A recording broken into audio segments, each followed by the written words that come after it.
तो आज हम लोग इस वीडियो में Bihar board class 12 Hindi 100 marks के एक नए चैप्टर को समझने वाले हैं, जिस चैप्टर का नाम है जन जन का चेहरा एक, जो लिखा गया हुआ है गजानन मानव मुक्ति बोध के द्वारा। तो आज हम लोग इस वीडियो में इस चैप्टर के सारांश को जानेंगे, जो बहुत ही इंपॉर्टेंट है। तो वीडियो के अंत तक जरूर बने रहिएगा।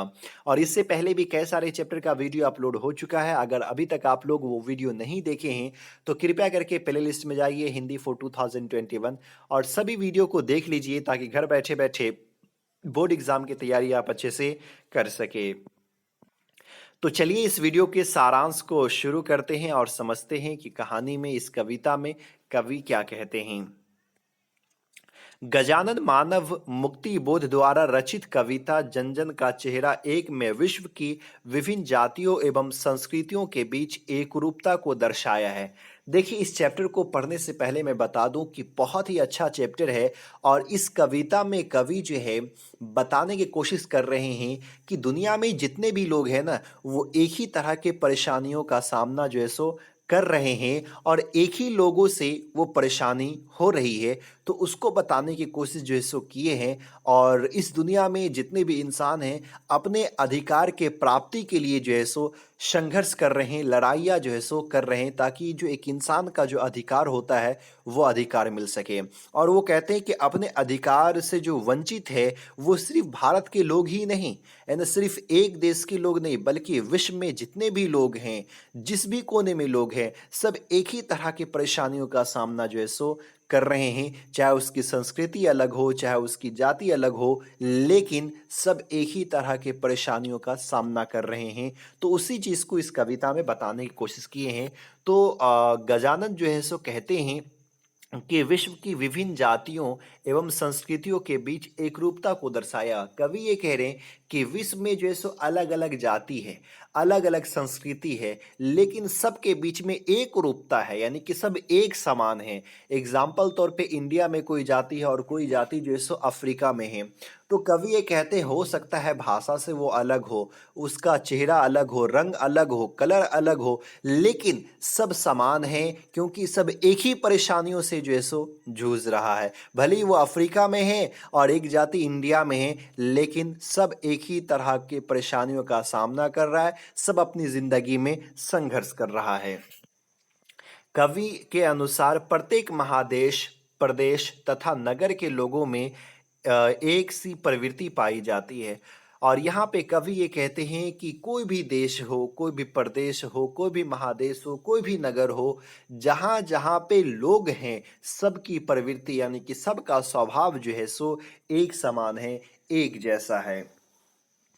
कवि ने इस कविता में पीड़ित संघर्षशील जनता का चित्र उतारा है। और यहाँ पे कवि जो है सो जो पीड़ित है, कि नहीं, जो पीड़ित है, जो अपने अधिकार से वंचित है और अपने अधिकार प्राप्ति के लिए संघर्ष कर रहे हैं, उस जनता का जो है सो चित्र उतारा है कि वो कौन कौन सी परेशानियों से जूझ रहे हैं, जो अपने मानवोचित अधिकारों के लिए कार्यरत है।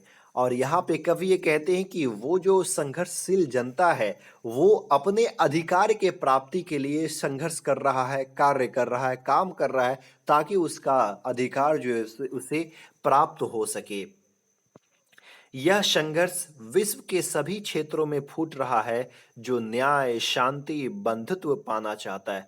और कहते हैं ये जो संघर्ष हो रहा है ना, और इस संघर्ष पे जो काम चल रहा है, वो सिर्फ एक देश में ही नहीं चल रहा है, बल्कि विश्व के सभी क्षेत्रों में, है कि नहीं, विश्व के कोने कोने में ये जो है संघर्ष चल रहा है। और इंसान न्याय मांग रहा है, इंसान शांति मांग रहा है, इंसान भाईचारा जो है सो मांग रहा है। और ये तीनों चीज़ वो पाना चाहता है, चाहे वो इंडिया के लोग हो, चाहे वो अफ्रीका के लोग हो, चाहे वो अमेरिका के लोग हो, सब जो है सो न्याय पाना चाहता है, शांति पाना चाहता है और भाईचारा पाना चाहता है।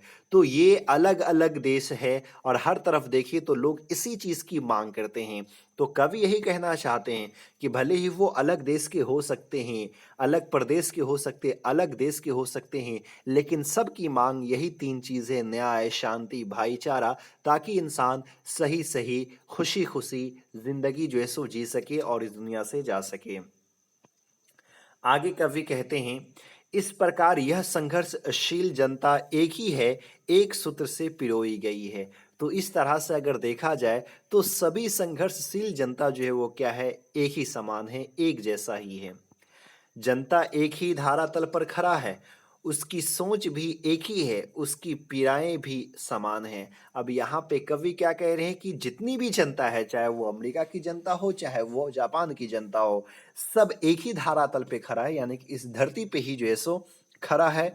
उसकी सोच भी एक ही है, और सोच भी देखिएगा तो एक ही समान है कि नहीं? बिल्कुल सही है। सब पैसे के लिए भागते हैं, सब न्याय के लिए भागते हैं, सब शांति चाहते हैं, सब जो है सो भाईचारा चाहते हैं, चाहे वो कहीं की भी जनता हो। तो सबकी सोच भी एक ही है कि नहीं? उसकी पीड़ाएं भी एक ही है, और उसकी पीड़ा जो है, कष्ट जो है, वो भी एक ही है, एक ही समान है।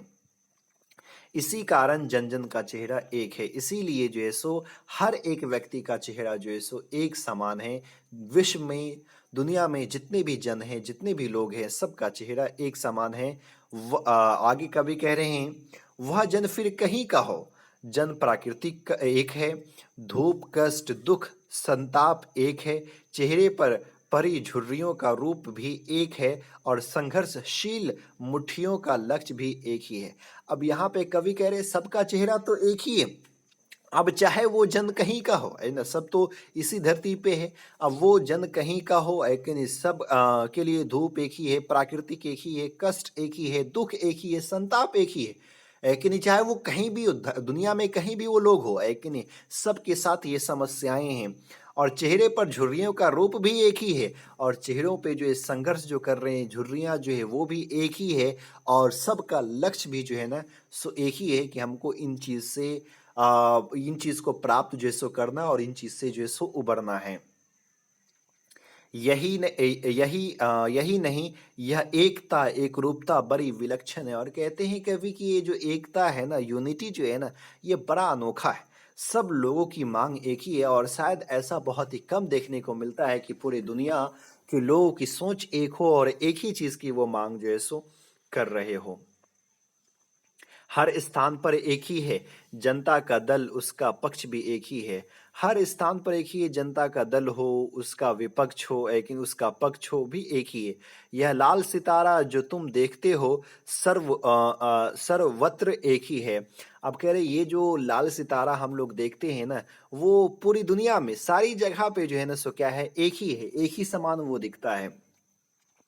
समस्त नदियां की धारा भी एक समान है। कवि ये कह रहे हैं कि सारी दुनिया की जो नदियां हैं, नदी की जो धारा होती वो भी एक ही समान है। शत्रु एक पक्ष है, दुर्ग एक है, सेना एक, सेनाएं एक, जन शोषक शत्रु भी एक ही है। सूर्य एक जो लाल लाल किरणों से अंधकार चीर देता है।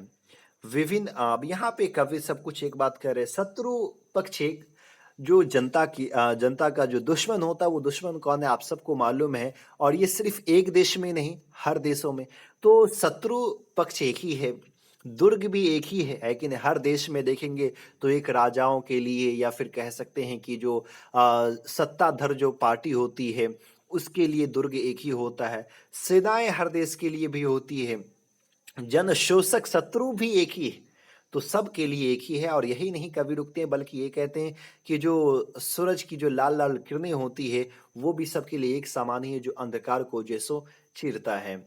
विभिन्न प्रतीकों के माध्यम से जन जन का चेहरे की एकता स्थापित की गई है, और अलग अलग जो है ना सो सिंबल से, अलग अलग पहचान से जो है सो ये बताया गया है कि जो दुनिया में लोग हैं, सबका चेहरा क्या है, एक समान है, वो सब एक जैसे हैं।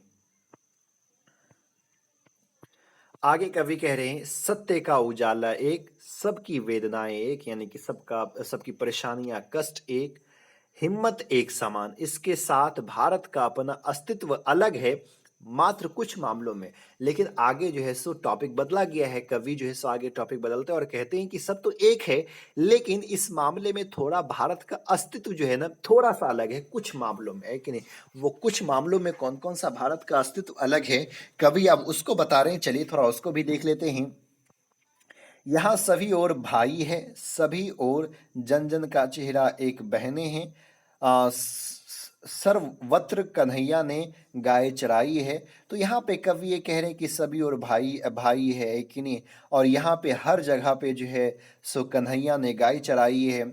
उसकी बंसी की धुन सर्वत्र एक ही है, और उसके बंसी की धुन जो है हर जगह जो है ना सो एक ही है। दानव दुरात्मा भी सर्वत्र एक ही है, और जो दानव का जो एक कह सकते हैं जो दुर्व्यवहार था वो भी है जो है सो एक ही है। फिर भी मानवता एक ही है, लेकिन इतनी सारी चीज़ों होने के बाद भी जो इंसानियत है वो इंसानियत जो है सो एक ही है। यहाँ शोषक खूनी चोर एक से ही है। कवि ने साफ किया है कि भौगोलिक सीमाएं भी मानव की एकता को नहीं तोड़ पाती है। बात बिल्कुल सही है। यहाँ पे कवि ये कहते हैं कि जो ज्योग्राफिकल एरिया है, जो भौगोलिक रीजन है, उसकी वजह से भी जो है ना सो जो लोगों में एकता है, यूनिटी है, उसको नहीं तोड़ सकती है। गम भी एक, खुशियां भी एक, चाहे विश्व का कोई भी देश हो। इस प्रकार देश की सीमाएं बदलाव नहीं ला सकती है। सभी जगह जन जन का चेहरा एक ही है। तो उम्मीद करता हूँ ये वीडियो आपको अच्छा लगा होगा। अगर अच्छा लगा तो प्लीज़ लाइक कीजिए, ज़्यादा से ज़्यादा शेयर कीजिए, और हमारे चैनल पर अगर पहली बार आए तो प्लीज़ चैनल को सब्सक्राइब कीजिए। फिर मिलता है अगले वीडियो में, तब तक के लिए बाय।